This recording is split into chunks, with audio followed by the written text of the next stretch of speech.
Okay. Welcome, everybody. Thanks for joining us here today. We're here today to recognize and celebrate the demolition of 5 derelict and problem properties here in the Castlepoint neighborhood in North St. Louis County. These are 5 of at least 230 properties that are in the pipeline for demolition. We want to get these properties knocked down because we know we have developers waiting in the wings to put up new houses where these old houses will soon used to be. This demolition is made possible by $11 million appropriated from the county to this project, and that $11 million was directed from $193 million of American Rescue Plan Act funds that were sent to us by the federal government as part of the COVID-19 pandemic recovery process.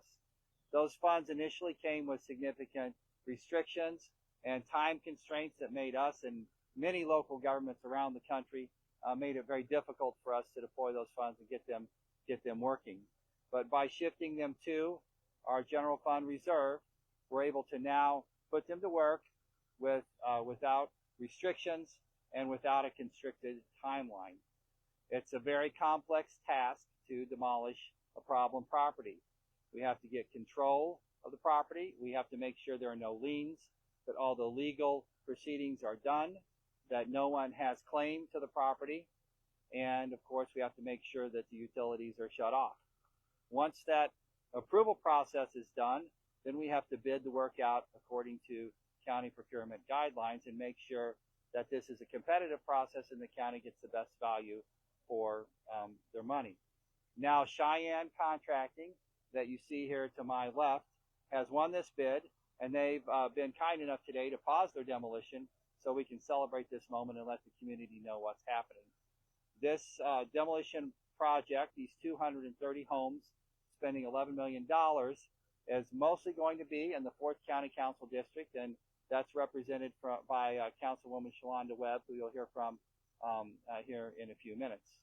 This process, though, is time consuming, so we have set up, or we will be setting up, a web page on our St. Louis County government portal, so you can track the properties that we're going to demolish.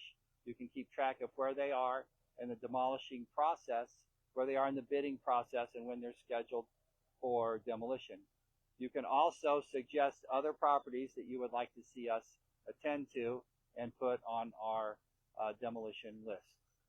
We're also joined today by Bill Walterscheid and Mike Burkemper, who direct our problem properties in St. Louis County, both on the inspection side and on the management of those properties. They've been working very hard over the past 2 years to get these properties in the pipeline and make sure we can move forward with demolition. So as I said before, this Castlepoint is in Councilwoman Shalonda Webb's district. She is a strong advocate for putting county resources to work. As you will find if you ever watch any of our council meetings, she'll let you know what she's doing and what's coming up in the next week. So at this point, I'd like to give Councilwoman Webb a chance to make a few remarks. Councilwoman Webb. Good morning, everybody. Thank you all so much for being here. This is the day of joy. We have been working on this for some time, since 2022, when we went through the ARPA process, and then we reappropriated these funds once we defederalized them to make this a priority. This is community transforming. I know it's hard work, and we're here for it every step of the way. I made a commitment to this community particularly. When I first took office, I remember walking this community, not knocking for votes only, but coming back through and saying, what does this community need? There are beautiful families in this community, and they deserve a thriving community. But in order to do that, we must take away these safety hazards, these homes where illegal activities sometimes take place, to ensure that the vibrant families around here have an opportunity to thrive again. And it's people that's dedicated to leadership in this community, not just me because I'm the councilwoman, but those who volunteer to lead their community, like Ms. Bond, who's standing here with me, who has stood up to say that I'm willing to be a leader in Castlepoint and has been consistent for almost a year now. And so I just want everyone to know that we're working together to ensure that this community is not left behind, that it has an opportunity to thrive again, that it has an opportunity to be vibrant and have real properties brought back to the market, that we can actually get some property taxes for our school districts. We're not just about taking care of the social needs of our community, but it's now time for St. Louis County and North County to talk about economic development that would help this community thrive and get more revenue generated to help the community and its school districts. And so I am so excited today. I just can't express the excitement that I have. Yes, it's hard work. Yes, everybody doesn't walk away smiling with you. But as long as I know that I'm doing what's best for our community and I'm doing it with integrity, and I can actually let the community see the difference we're making, we're willing to do the hard work and go through the long haul. So again, I thank the county, Department of Transportation and Public Works, Mr. Ralph, and all that he does in this community. I appreciate Mr. Bill and also because I run him crazy too sometimes. But I just want them all to know we appreciate them and we're so grateful. Thank the county executive for releasing these funds and getting this work done. And now this is just one step with many more to go. In North County District 4, there are so many great things coming in our community, and this is just one to say we are here, we believe, and we have hope in our potential, and we will thrive. Thank you all so much. Thanks. So I know y'all came to watch a building get pushed over, and that's pretty exciting. But we'd certainly be glad to answer a couple of questions before we do that. Chelsea.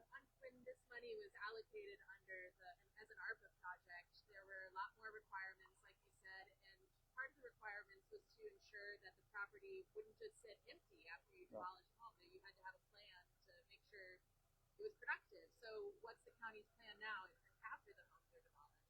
So your question is about first recognizing the constraining but well-intended but constraining federal regulation around the ARPA funds. And we like a lot of local governments across the country, there was really no way we could have met those requirements and got these homes demolished on that schedule and still followed our county procedures. But we will knock these homes over. We're on a roll, and they're going to come down fast over the next year or so. There's a lot of developers waiting to put up infill housing in these lots, and we'll work with them to get these houses built. We know that the market will come in here on an empty lot and build houses, and we'll work as much as we can to make sure that happens. We don't have them sold yet, but we know when we have a level and clean and clear lot that it's no longer a liability. Derelict home on a lot is a liability because it costs more to take that home down than it would than the value of the lot underneath it. So we've got to have these lots clear and clean, and then get them back on the tax rolls and get a house put on them. I feel like I'm having deja vu. If you're announcing $11 million to tear down derelict properties, but on November 1st, 2022, nearly 3 years ago, you announced the same $11 million to tear down the same derelict properties. How do you explain to the community residents who live here what took so long? So the question is, why does it take so long to knock down houses and derelict properties? And that's really what I said in the beginning, is that the original federal funds came with a lot of restrictions and a lot of guidelines that were meant across the country to make sure that this was done properly and make sure that it was done with accountability. What they learned in St. Louis County and across the country was those restrictions were too constricting, and everywhere they delayed the use of those funds. Everywhere in the country, the expenditures of those funds were delayed because of those restrictions and regulations. So it takes us a while, even if we would have